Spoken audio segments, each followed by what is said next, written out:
Hello guys, story शुरू करने से पहले आप लोगों से एक रिक्वेस्ट है। अगर वीडियो अच्छी लगी तो चैनल को सब्सक्राइब एंड वीडियो पर लाइक और एक कमेंट जरूर कर दीजिएगा।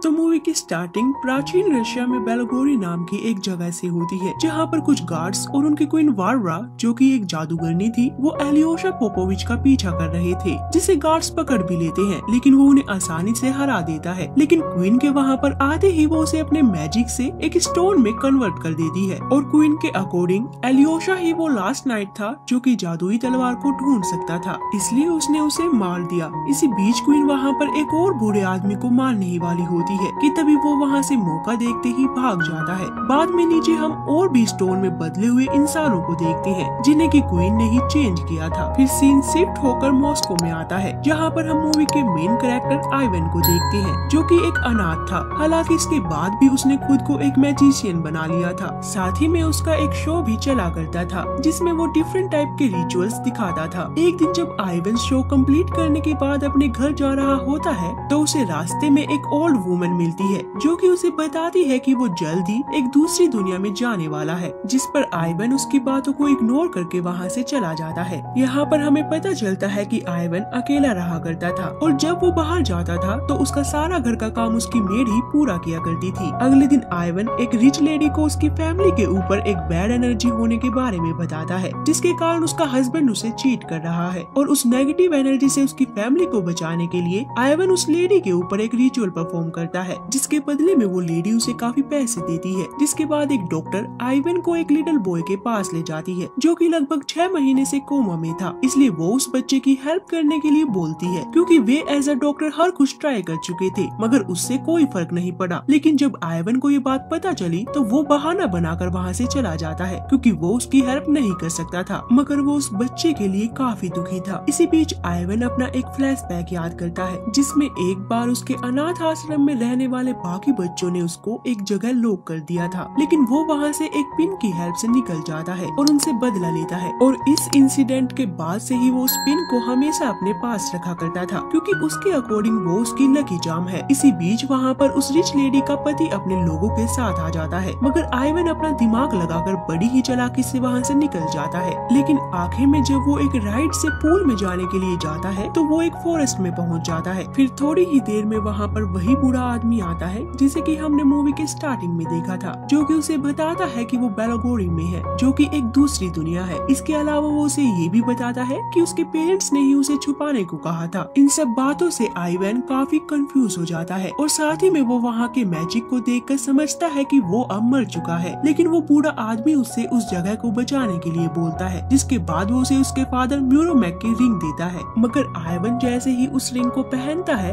कि तभी कोई उस बूढ़े आदमी पर जादुई तीर से हमला करके उसे मार देता है। तभी वहाँ पर कुछ गार्ड्स भी आ जाते हैं और आइवन को पकड़ लेते हैं। बाद में वो उसे अंदर वहाँ के किंग डोबर्निया के पास ले जाते हैं, जो कि आइवन के हाथ में वो रिंग देखकर काफी हैरान हो जाता है और तुरंत उसे फ्री कर देता है। जिसके बाद वो आइवन को बताता है कि वो उसका भाई है। इसके बाद वो उसे सभी से इंट्रोड्यूस कराता है। बाद में वो क्वीन के साथ आइवन को महल देखने के लिए भेज देता है, लेकिन क्वीन उसे महल दिखाने की बजाय नीचे जेल में कैद कर देती है, जहाँ पर वो कोशी नाम के एक आदमी से मिलता है, जिसके बॉडी के हर पार्ट्स अलग अलग आइज में ट्रैप थे। और वो आइवन को बताता है कि उसे पता है वो कहाँ से आया है और किसका बेटा है, जिस पर आइवन उससे पूछता है कि उसे वहाँ पर क्यों लाया गया है, जिसका जवाब देते हुए कोशी उसे कहता है कि क्योंकि तुम एलिजा के बेटे हो इसलिए। फिर इतने में ही वहाँ पर एक नए कैदी को लाया जाता है, जो कि दरअसल एक विच होती है। बाद में आइवन कोशी से पूछता है कि क्या वो वापस अपनी दुनिया में जा सकता है, जिस पर वो आइवन को बताता है कि ऐसा करने के लिए उसे जादुई तलवार की जरूरत पड़ेगी, जिसे सिर्फ एलिजा का बेटा ही ढूंढ सकता है, जिससे वो सभी जादुई जीवों को भी बचा सकता है। साथ ही साथ वो आइवन को ये भी बताता है कि एक समय में उसने भी उस जादुई तलवार को चलाया था, जिससे कि वो अमर हो गया, लेकिन नाइट्स के जीतते ही उन्हें और बाकी जादुई जीवों को जेल में डाल दिया गया और कुछ को मार दिया गया। वहीं अब रात होते ही हम देखते हैं कि वो विच अपने जादू से वहाँ के गार्ड को बेहोश कर देती है, जिसके बाद वहाँ वेसिलीसा आ जाती है और विच के साथ मिलकर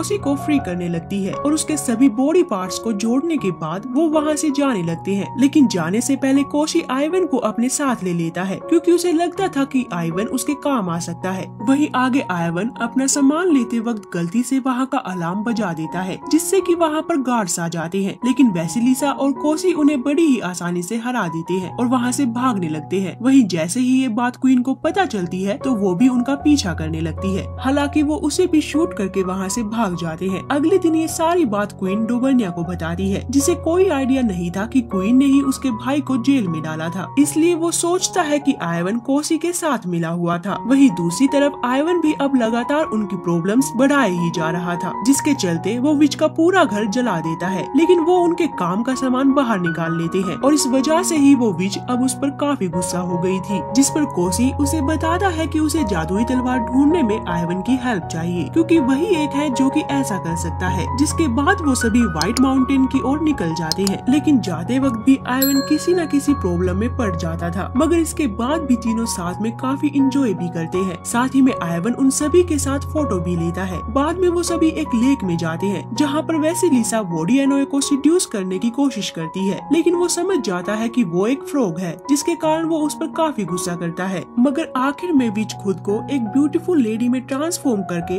वोडियानोए को उनकी हेल्प करने के लिए मना लेती है। वही क्वीन भी अब उनका पीछा करते हुए लेक में पहुंच गई थी जहां वो समझ जाती है कि वो सब वोडियानोए के साथ जादुई तलवार ढूंढने के लिए निकल गए हैं। जिसके बाद वो अपने जादुई तीर से ये न्यूज डायरेक्ट डोबर्निया को देती है। दूसरी तरफ सभी एक गुफा में पहुंचते हैं जहां पर दरअसल एक जायंट बैठा हुआ था। हालांकि वो उसे छुपते हुए वहां से जाने लगते हैं, लेकिन बदकिस्मती से एन मौके पर आइवन का फोन रिंग करने लगता है जिसकी वजह से वो जायंट अब उन पर अटैक करने लगा था। मगर वे सब उससे बचकर सही सलामत छुप जाते हैं। आखिर में वैसिलिसा उससे उनकी हेल्प करने के लिए बोलती है क्योंकि वो दरअसल एक नाइट है। जिसके बाद वो आगे जाता है, लेकिन जैसे ही उसे पता चलता है कि वो जायंट एक लेडी है तो वो अपने सॉन्ग से उसे इम्प्रेस करने लगता है, जिससे कि सभी को वहाँ से निकलने का टाइम मिल जाता है। आगे सभी रिवर ऑफ डेथ में पहुँचते हैं जहाँ पर वो वोडियानोए को रिवर में वहाँ की मछलियों को कंट्रोल करने के लिए भेज देते हैं ताकि वो इजिली उसे क्रॉस कर सके। लेकिन वोडियानोए वहाँ की मछलियों से डरकर वहाँ से चला जाता है, जिसके बाद कोसी की वैसिलिसा और विच के साथ बहस हो जाती है, जिसके कारण आखिर में वैसिलिसा वहाँ से चली जाती है। उसके वहाँ से जाते ही कोसी आइवन को उसकी बैक स्टोरी बताता है कि उसके विलेज से गुजरते हुए डोबर्निया को वो पसंद आ गई थी, लेकिन क्वीन वार्बरा इससे काफी जेलस हो गई थी। इसलिए उसने वैसिलिसा से रिवेंज लेने के लिए उसके सभी फैमिली मेंबर्स को फ्रॉग में चेंज कर दिया था। मगर बाद में विच ने क्वीन के श्राप को रिवर्स करके उन्हें फिर से इंसान बना दिया, जिसके बाद आइवन तुरंत उसे कंफर्ट देने के लिए चला जाता है। आखिर में वो उसे एक रैबिट देता है जिसे कि वो तुरंत ही नीचे फेंक देती है, लेकिन तभी हम देखते हैं कि वो रैबिट क्वीन में ट्रांसफॉर्म हो जाता है।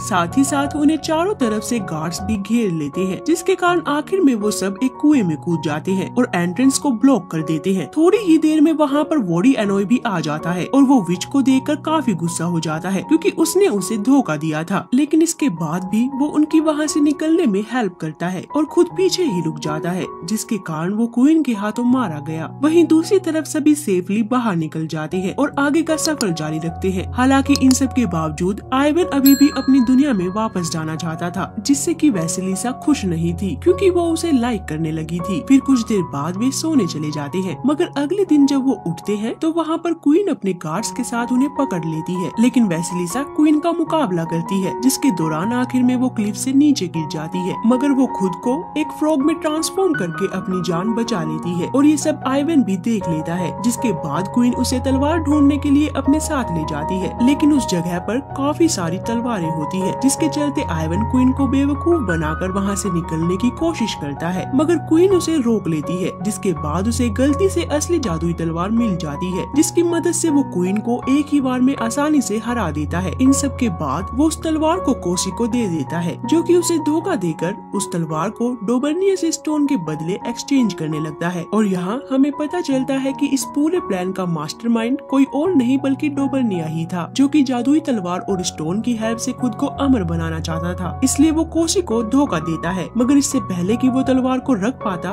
वैसिलिसा उसे नीचे गिरवा देती है, जिसका फायदा उठाकर आइवन उसका यूज करके अपनी दुनिया में वापस चला जाता है। लेकिन वो वापस आकर बिल्कुल भी खुश नहीं था और सोच रहा था कि उसे वैसिलिसा को वहाँ पर ऐसे ही छोड़कर नहीं आना चाहिए था। इसलिए वो फिर से बेलिगोरी चला जाता है, जहाँ जाते ही वो एक बेबी ड्रैगन को फीड कराता है, लेकिन फिर इतने में ही उसे गार्ड्स आकर पकड़ लेते हैं। दूसरी तरफ हम डोबर्निया को देखते हैं जो कि वैसिलिसा, विच और कोसी को मारने से पहले अपना रिचुअल कंप्लीट कर रहा था ताकि वो अमर बन सके, मगर आखिर में आयवन आकर उसे गन से शूट कर देता है, मगर गोली लगने से पहले ही उसका रिचुअल कंप्लीट हो गया था, इसलिए वो वापस उठ जाता है। मगर जल्दी वहाँ पर उसकी मदद के लिए वही बेबी ड्रैगन आ जाता है, जिससे कि आयवन को वैसिलिसा को फ्री करने का टाइम मिल जाता है, जो कि उसे बताती है कि अगर वो डोबर्निया का स्टोन तोड़ देती है तो वो मर जाएगा। इसलिए उसे डिस्ट्रैक्ट करने के लिए आयवन उसे फाइट करने के लिए चैलेंज करता है, जिसके बाद डोबर्निया अपनी जादुई तलवार को साइड रखकर आयवन से लड़ने लगता है। वहीं वैसिलिसा और क्वीन भी स्टोन पाने के लिए एक दूसरे से फाइट करने लगती है। इस लड़ाई के दौरान हमें पता चलता है कि आयवन के फादर को डोबर्निया ने ही क्वीन के साथ मिलकर धोखे से स्टोन बनाया था। इसी बीच कोसी स्टोन को उठा लेता है। कोसी को देखकर ऐसा लगता है कि वो उस स्टोन को अपने लिए यूज करेगा, मगर आखिर में वो उसे अपनी तलवार से डिस्ट्रॉय कर देता है, जिससे कि उसकी और डोबर्निया की मौत हो जाती है। वही डोबर्निया की डेथ होते ही क्वीन भी वहाँ से भाग जाती है और उसके वहाँ से जाते ही सारे स्टोन में कैद हुए लोग वापस नॉर्मल हो जाते हैं, जिसमें आयवन के फादर भी शामिल होते हैं, जो कि आयवन से मिलकर अब काफी खुश थे। इसलिए आयवन फेक मैजिशियन की लाइफ छोड़कर वहीं रुकने का डिसाइड करता है और बाद में वैसिलिसा से शादी भी कर लेता है। इसके अलावा वो वापस अपनी दुनिया में जाकर कोमा में रह रहे उस बच्चे को एक जादुई पानी की बूंद से ठीक कर देता है। जिसके बाद मूवी के एंड में हम क्वीन वारवरा को देखते हैं, जो कि अपनी मदर से मिलने के लिए अर्थ पर आई थी, जो कि और कोई नहीं बल्कि आयवन की मेड है। और क्योंकि दोनों का ही बेलगोरी पर रूल करने का प्लान फेल हो चुका था, इसलिए अब वो न्यू प्लान बनाने का डिसाइड करते हैं और इसी के साथ हमारी मूवी यहाँ खत्म हो जाती है।